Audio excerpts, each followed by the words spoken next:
Yo, what's up? Welcome back to another episode of the SWUS. MLB Thursday. We got 7 games on the board. I'm going through one in this video. It'll be Astros Yankees in Yankee Stadium. Baseball's been kind of tough on me recently. I think I've had 3 losing days out of the last 4. Been a rough little baseball stretch for me. Luckily, the NBA has turned around. I went 2-0 on Tuesday night, and then I had the Knicks last night, or earlier tonight, I should say. It's 1:30 a.m. So the NBA playoffs has turned around for me, but baseball hitting a little bit of a rough patch. Hope that turns around. I'm going to go through one game in this video. We will go through all of them. Toast is back, by the way. So he'll be back. We'll be live 11:30 a.m. Eastern time Thursday morning. We'll go through all 7 games. So if you're able to make it, we'd love to see you in the comments. Astros, Yankees, let's go. Welcome to the SWUS. The SWUS. SWUS. Hey, get the SWUS. All right, so like I said, we got the Astros on the road in Yankee Stadium. Yankees minus 138 favorites at home. Total sitting at 8.5. On the mound for Houston, we got Ronel Blanco. On the mound for the Yankees, Marcus Stroman. Let's take a quick look at the spreadsheet, and according to the model, we're looking at 2.49 to 2.79 after 5 innings in favor of New York. Final score 4.29 to 5.11 in favor of New York. So let's take a look at this matchup, and we'll start with the Houston bats, which seem to be getting cold again. I could see numbers in the last 14 days, not too bad, but the last 7 days, 25th, and 24th. They're also cooling off against righties as well. The last 7 days, 23rd, and 23rd. It looked like things were turning around for Houston for a few games there, but not so much. If you take a look at recent game logs, these are righty starters against the Astros. They didn't get to Gil, didn't get to Logan Gilbert, didn't get to George Kirby, didn't get to Tristan McKenzie. I mean, you got to go all the way back to April 30th. Carlos Carrasco. That's the last time Houston got to a righty starter. Now, the good news for Houston is Marcus Stroman's been struggling. You can see in his last 4 starts, he's got an ERA of 4.91. 437 expected FIP isn't terrible, but look at the whip. 184 whip in his last 3 starts, 172 whip in his last 5 starts. That's a lot of base runners. Now, I guess some silver lining if you're a Yankees fan or if you're looking to back the Yankees here, Stroman has been better at home. You can see his numbers considerably better in his last 2 home starts, last 4 home starts. The ERA is down at 3.38, 3.32. Expected FIP looks nice as well. But still, last 2 home starts are 150 whip. And if you look specifically at the game logs, look at the walks in his last 2 starts. 5 walks against the Tigers, 5 walks against the Brewers. And look at the hits. I mean, 7 hits to Oakland, 8 base runners to Toronto. This Stroman is letting guys on base. He's doing a good job at pitching his way out of it, because the earned runs aren't terrible, but if you keep flirting with base runners like that, eventually you're going to give up some big numbers. So as a whole, as far as the matchup for Stroman, I mean, I really don't trust the Houston lineup right now, but judging by the way Stroman's been pitching, I think we can count on Houston to get at least 2 or 3 across against them. Now, the good news for the Yankees is when we flip it over to the other side, bats are red hot. In the last 7 days, top 10. In the last 14 days, they're top 5 across the board. Top 5 across the board in the last 30 days as well. They're also red hot against right-handed pitching. 7th across the board in the last 7. 3rd across the board in the last 14. Top 5 lineup against righties in the last 30 days.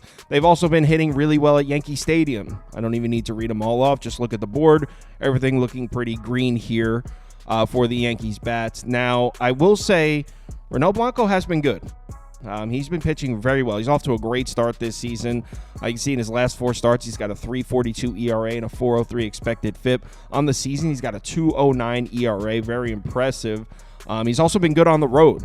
He hasn't made a ton of road starts, just 3 on the season, but he's got a 2.04 ERA and a 4.47 expected FIP in his road starts. And something I really like in the numbers here for Blanco, he's been really good against good lineups. You can see here, against top 10 lineups against right-handed pitching. So it's only 12 innings pitched, so we're talking about 2 starts here. But in those 2 starts, he's got a 1.50 ERA and a 1.08 whip. Now, 5.50 expected FIP indicates he had some really good luck to have those numbers, but still, Yankees are obviously a top 10 lineup against righties, and Ronel Blanco has pitched well against top 10 lineups against righties. If you take a look at Blanco's game logs, pretty solid here. I mean, 3 runs, gave up 3 runs to the Mariners, but only 7 base runners in 6 innings. That's solid. Also, against the Rockies, look, I know 7 base runners against the Rockies sounds pretty terrible, but that's on the road in Coors Field. He went 5 2/3 and let up 2 earned runs in Coors Field. That's a solid start. As a whole, I don't have any reason to doubt Ronel Blanco. He's been pretty good, but here's the thing. As we look at these game logs, Ronel Blanco's kind of becoming a little bit of a strikeout guy. And if you look at his two recent opponents, Seattle and Colorado, what do they have in common? They are 29th and 30th in strikeout rate. So he's coming off back-to-back games where, as a pitcher that's trying to generate strikeouts, you're in heaven pitching back-to-back starts against the Rockies and against the Mariners.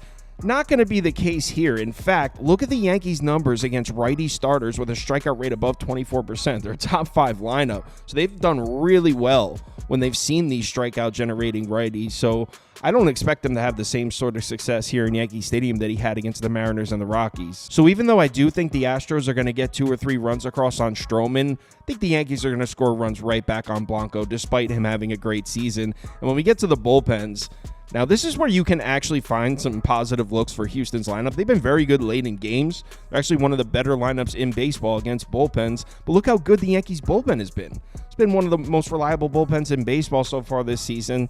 So I don't know what I really think about this matchup. Something's got to give here. The Yankees' bullpen is fully rested. They pitched Hamilton last night, but he should be available. He had 3 days off before that. Yankees should have all their major arms ready to go.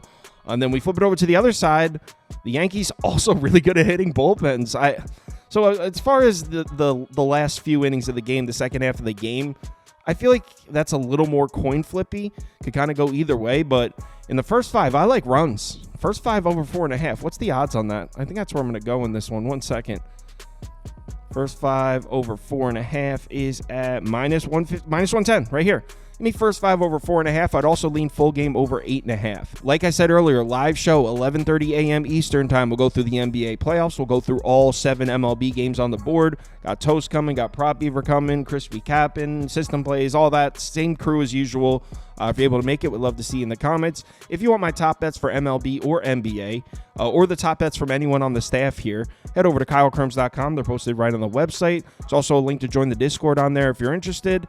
Let's have ourselves a nice Thursday here. I didn't have the best Wednesday night MLB-wise, but the Knicks winning and covering was definitely nice. So, yeah, let's have a nice Thursday. Remember to bet responsibly, and I'll talk to you in the Discord.